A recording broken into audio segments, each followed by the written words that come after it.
Hello everyone, and thank you for joining this lesson.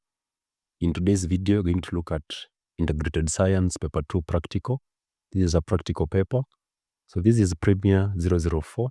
And this paper has two sections, which has a total of 30 marks. So section 1 and section 2. So we have two tasks. Task 1, which carries a total of 20 marks. And then we have task 2, which carries 10 marks. So if you want to know how to learn, solve, and answer practical question, then this is the right video for you. So without saying much, we're going to start our practical.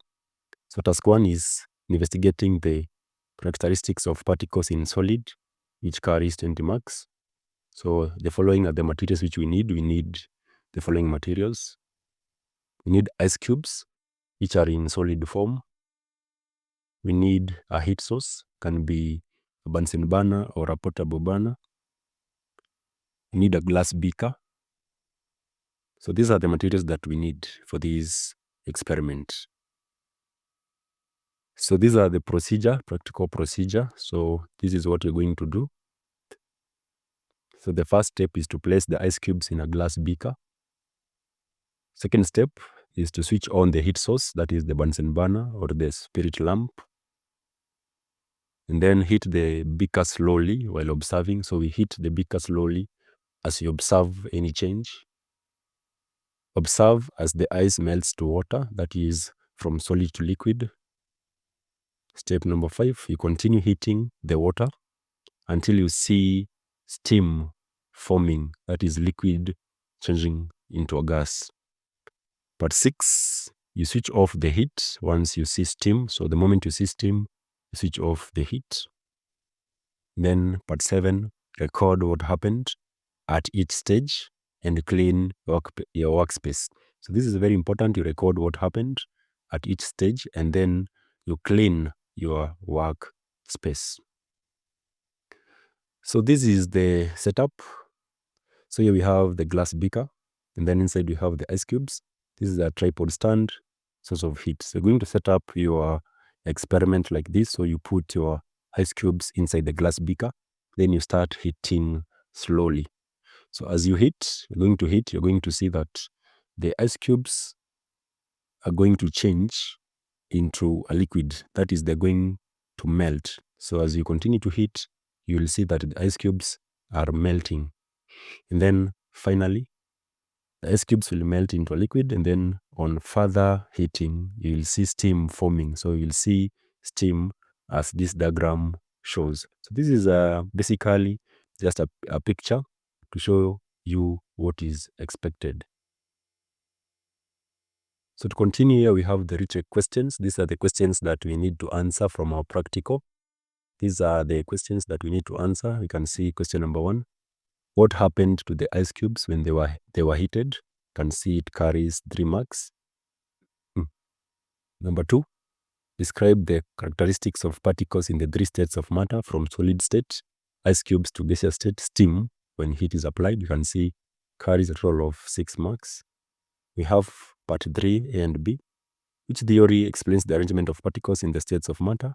And explain the theory you have identified in A above. So I'm going to answer all these questions. I'm going to show you how you need to answer the practical questions. So to start with the first question, what happened to the ice cubes when they were heated? So we know that when we heated the ice cubes, they melted into a liquid, and then on further heating, it changed into a steam.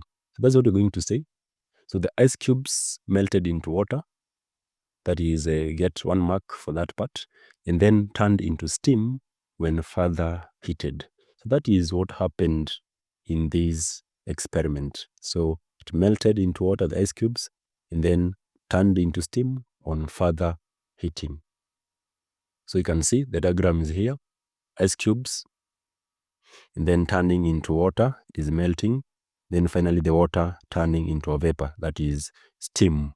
So that is the observation. You explain what happened. So we continue to the next question. Describe the characteristics of particles in the 3 states of matter. That is, describe how particles are arranged in solid, liquid, and gases. You can see it is 6 marks. So to start with, for solids, so in solids, we know that the particles are tightly or closely packed together and they vibrate in place. So solids, the particles are closely packed together. What about liquids? In liquids, particles are loosely packed and can slide over each other. This explains why liquids are able to flow. This is because the particles are loosely packed. In these particles, they can slide over each other. Then finally, for gases, in gases, particles are far apart and they move freely and randomly. So in gases, these particles are far apart as compared to liquids. And in liquids, the particles are far apart as compared to solids. So here we have a diagram to show. So this is the arrangement of particles in solids. You can see they are closely packed together. In liquids, the particles are loosely packed and they can slide over each other. Then in gases, the particles are far apart. These particles move freely and randomly. That is how we describe the characteristics of particles in the three states of matter. So we continue to question number 3. Which theory explains the arrangement of particles in the states of matter? 1 mark. Do you know the theory? The theory that explains the arrangement of particles in the states of matter is called the kinetic theory of matter. So that is the theory which explains the arrangement of particles. Part B is asking explain the theory to marks. So you explain this theory. That is the kinetic theory of matter. So the theory states that all matter is made up of tiny particles that are constantly in motion. So that is the theory. It states that all matter is made up of tiny particles that are constantly in motion. The energy of these particles determines whether a substance is either a solid, a liquid, or a gas. That is basically the kinetic theory of matter. That matter is made up of tiny particles which are in constant random motion. So we continue to the next question, question number 4. Draw the arrangement of particles in the three states of matter. So we're going to draw the way the particles are arranged in solids, liquids, and gases. So here I have a diagram to show. So you're going to draw this way. So in solids, you show the particles are closely packed together. Then the arrangement is regular. So you can see here the arrangement is regular. For liquid, the particles are far apart. They are loosely packed. And then in gases, the particles are far apart than in liquids. So you're going to draw this diagram and then you indicate, you can name it solid, liquid, and gases. So you can see it is 3 marks, meaning for each state, it is 1 mark, 1 mark, 1 mark. So we continue to question number 5. Explain what happens when ice cubes are heated. So you explain what really happened when ice cubes were heated. That is when it changed from a solid to liquid, what happened, and then from liquid to gases, that is water vapor, the steam. Explain what happened. So to start with, when ice is heated, the heat energy breaks the strong bonds between the tightly packed particles in the solid, turning them into a liquid. So the heat energy supplied breaks the strong bonds between the tightly packed particles in the solid, which makes them to turn into a liquid. On further heating, so part B, we continued heating causes the particle to move even faster and spread apart, forming what we call a steam or gas. So this is how you can basically explain it straightforward, telling us what happened when those ice cubes were heated. So we are done with the first task. Task 1, it was 20 marks. Now we go to the second task. Task 2, which is 10 marks. It is using a pendulum to demonstrate energy conversion. So we know that we have different forms of energy. We have kinetic energy, potential energy, and so many. So we're going to use a pendulum to demonstrate energy conversions. So the material needed is the following things. We need a pendulum bob, need a string stroke a thread, need a clamp stand. So these are the materials that we're going to use for this second experiment. So the practical procedure, so the procedure to follow is, so you tie a pendulum bob, that is a metal ball or weight, to a string. So you tie it to a string, then suspend it from a stand so it hangs freely. So you suspend that pendulum bob to a clamp stand and ensure that it is hanging freely. Pull the bob sideways and release it to swing freely. So you pull the bob one side and then you allow it to move freely. Part 4, observe how it moves up and down. So you're going to observe how the pendulum bob is moving up and down. So here is my setup. This is the clamp stand, a string, and then the pendulum bob. So I'm going to you tie the pendulum bob, then you hang it on the clamp stand. And then after that, you're going to displace the bob sideways. This means you move it a little bit, either to the left or to the right, then allow it to swing freely. Then you observe what is going to happen. So the retake questions are here, 10 marks. So question number 1, describe how the pendulum bob swings. So you're going to describe how it swings, 2 marks. Part 2, which energy transformations takes place as the pendulum bob swings. Part 3, using a diagram, explain the point at which the pendulum bob has A, maximum potential energy, B, 0 potential energy, C, 0 kinetic energy, D, minimum kinetic energy, and then 4, finally, which activity in day-to-day life applies to this concept. We're going to answer these questions. I'm going to guide you on how you answer because you cannot do this practical on this platform, but I'm going to guide you. So the purpose of this tutorial or this video is to guide you on how to answer practical questions.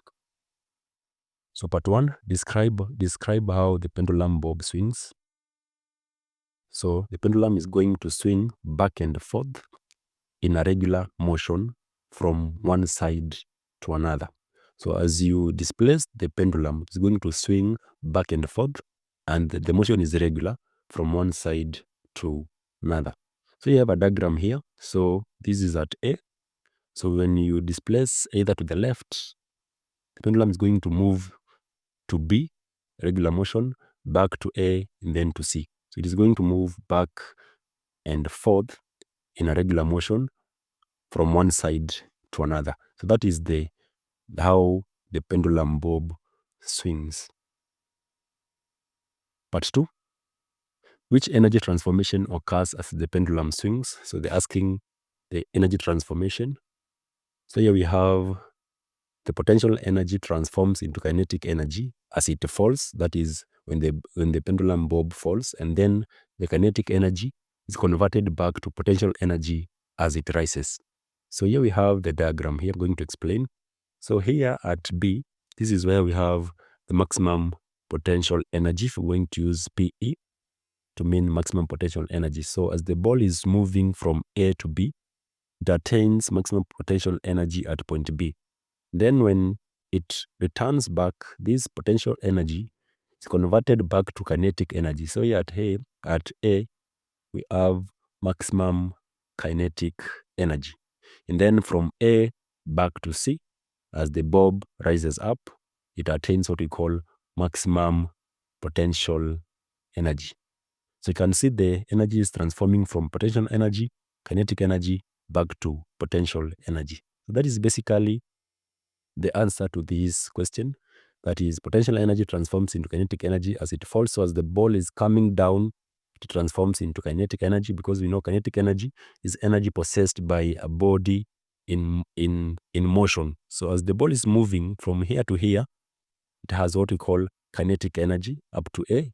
Then from A back to C, then it is converted back to potential energy. So question number 3.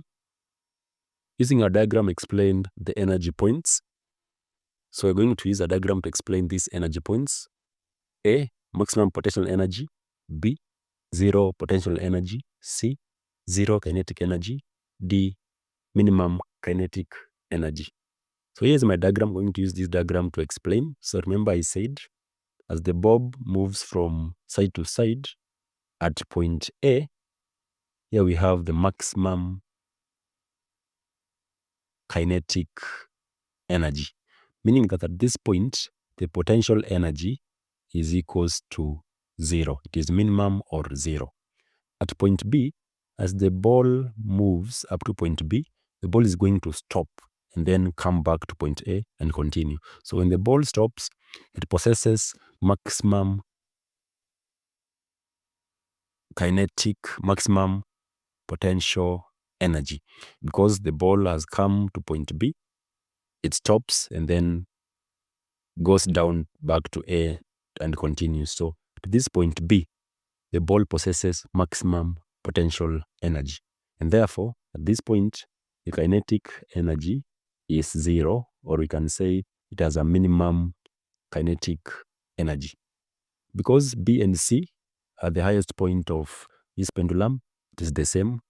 And therefore, for C, the ball has maximum potential energy at point C, because it goes there and stops and then goes back to A. So therefore, the kinetic energy at that point is 0, we can say, or the kinetic energy is minimum. So we're going to say, using a diagram, so we're going to draw a sketch or a diagram like this. So maximum potential energy, so you can put some letters. So maximum potential energy is at point B, or point B and point C. So point B and point C, that is where we have maximum potential energy. Zero potential energy, this is it is at the lowest part of the string, that is at point A. So at point A, we have maximum kinetic energy, and therefore potential energy is 0, and therefore the point is at A. Part B, zero kinetic energy, it can be here at B and there at C. Remember, I have explained, and therefore it is at B and C. Then finally, minimum kinetic energy. So remember, we said the kinetic energy is 0. We can say that kinetic energy is minimum. So we can say the point is also B and C. That is basically the answer to question number 3. You can use a diagram with letters and then you give the points. So to continue to question number 4. Which daily activity applies this concept? So they're asking which is the application of this concept, that is a pendulum swinging. Where do we apply this in real life? So one, we apply it in swinging on a playground swing. So you see children. So for example, here we have a girl swinging. So this is an application of a pendulum. You can see she's very happy. So this is one application of this concept of a pendulum swinging. So swinging on a playground swing. Second one is walking. So as you walk, your arms and legs swing like pendulums while walking. So this is a natural swinging, which a natural swinging, which helps with balance and energy efficiency. So as you walk down or you are walking, you can see your hands, they move this direction. So one hand is moving and the other hand is moving the other side. So that is an application of the concept we have discussed in this practical. That is basically the end of this question. Thank you for watching. Don't forget to like and subscribe for more educational content.